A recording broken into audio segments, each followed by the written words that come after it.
It's Ray of Light here, coming at you with another paranormal video. Now, today's video is going to be on my scariest paranormal experience.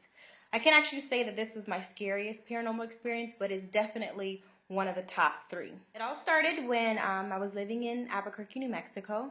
I had got selected for a position, and I was told I needed to fly out to Florida to go through the interviews. Now, me and Florida, for some reason, we have this very strange relationship.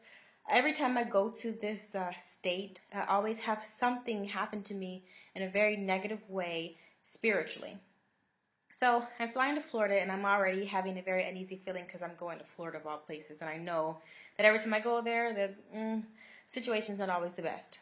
So I get to Florida, and I arrive to this to the city that I have never, ever heard of before. I get to the hotel, and I check in. And so I go up the elevator, and I get off at the 2nd floor, and I get to my room. And immediately, as I opened up the room, I felt this really uneasy, gut-wrenching type of feeling in the pit of my stomach. I knew something was in that room. Ever since I was little, I've always been able to feel when there was a presence that was around me, whether it be a ghost, a negative entity. So as I get into the room, I kind of like brush the feeling off, and I was thinking, it's only going to be for a few days. What could possibly happen? Right. Getting settled into my room, I decided to take a nap. So as I take a nap, I have like these really, really vivid lucid dreams. I've had them since I was 16. So I'm having this really strange dream that there is a man in my room, but this man has no face and he has no hands. It's completely see-through, as if I was talking to the invisible man. So I noticed with him that he sat down next to the bed, and I'm sitting on the edge of the bed, sitting right down next to him. And he says to me in a very dark voice, "Who do you want me to be?" And I look over at him, and I could tell that it was very odd. He wasn't a human, or I could tell this was a dark spirit. This was not of a human ghost or a human spirit. This was something darker. So I look at him, and I notice he didn't have a face. He didn't have any hands. All he had was a blue jeans on, and he had a sweater, a hooded sweater on. So he asked me, "Who do you want me to be?" And for some reason, I told him I wanted him to be such and such, which happened to be the name of my ex-boyfriend. So he turned into him, right in front of my eyes, turned into him. And it was odd enough, but as he turned into him, he started to feel on me, like as if we were going to be intimate with one another.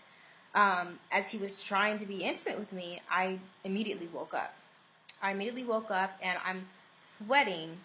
I'm kind of hyperventilating because I felt as if it was real. I felt the hands on me. Everything was so real. It was hard for me to explain what type of feeling I was having. So as I woke up and came to it, I decided to get up and go downstairs to the lobby and go get something to eat. Kind of like shake the feeling of something just abnormal, just seriously just happened to me.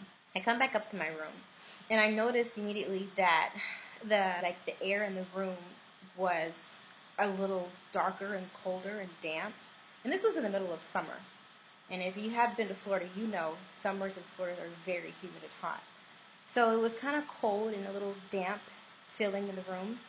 And once again, I kind of shrugged it off because I didn't want to go downstairs to the front lobby and say, "Hey, there's a ghost in my room. Can you guys move me somewhere else?"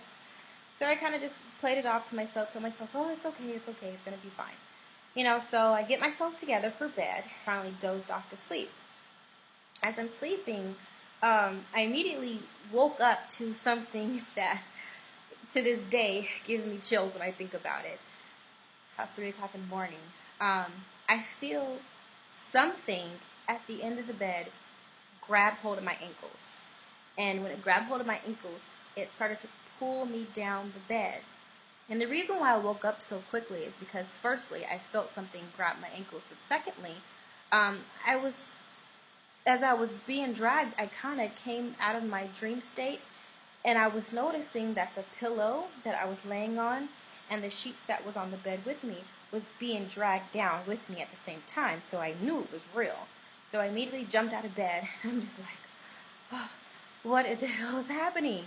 And I've never had anything physically touch me before. I mean, I've seen spirits. I've seen things happen to me that was unexplained, but never have I been physically touched to that magnitude. So I get up and I turn every light on in the room because I'm just freaking out.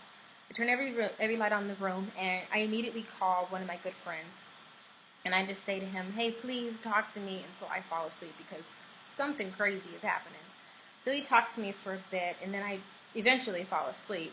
I didn't get much sleep though that night. I was just so frightened. So the next morning I wake up and I go to my interviews, and I was only going to be in that room for another 2 days or so, I think. So I get back to my room for my interviews, and it's pretty late at that time. I have dinner, and I get in bed, and I decided to turn every light on in the room because I'm freaking out over here. So I turned every light in the room except one light that was at the entrance of the room. I didn't turn that one on, so I left every other light on. So I'm laying in bed, and I finally fall asleep. And then once again, I wake up like around 2, 3 o'clock in the morning-ish, and I notice that every light in the room has now been cut off, except the one light I did not turn on at the entrance of the room.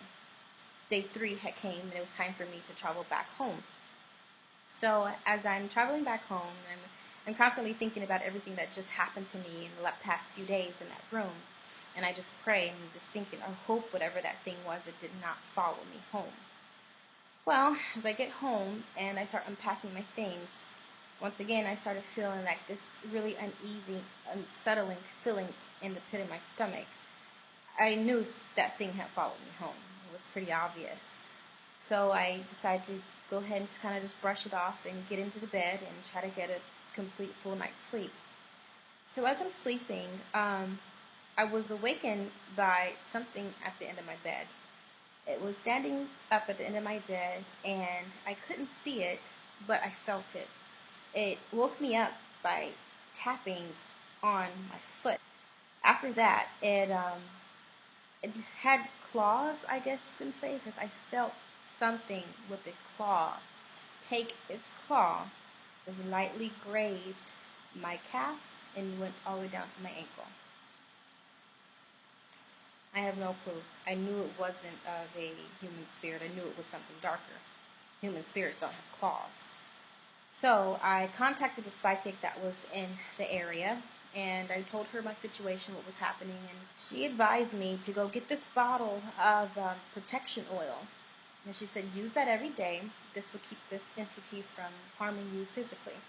And then she told me to buy some rubbing sage and go through my house and sage my home, and to also say a prayer.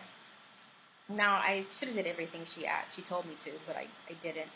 What I did was I did buy the oil, and I said a prayer, but it was a prayer that I kind of made up myself. And I had no harmful things happen to me while wearing the oil, but I did feel it in the home. About the second week I had been home from my Florida trip, and I was praying in my room, and I was just asking whoever out there to please protect me and, send something to protect me from this thing. So as I'm sleeping, I have another very lucid dream, and I see this woman standing in my bedroom. She is at the corner of my bedroom, and she's one of the most beautiful women I've ever seen. She's floating, and she's wearing this long bluish gown. Looked like it was made from some type of silk. And her hair and the gown was like blowing in the wind, but there was no wind, but it was blowing in the wind beautifully. She looks at me and she says, "Don't worry, I'm here to protect you." And I remember seeing her and feeling so much comforted by her presence that I eventually laid back down and fell asleep. And ever since I had seen her presence, I never had any more issues with this entity. If you enjoyed this video, please subscribe, like, and comment. And if you'd like to hear more, just let me know in the comments below. Alright, have a good one. Bye, guys.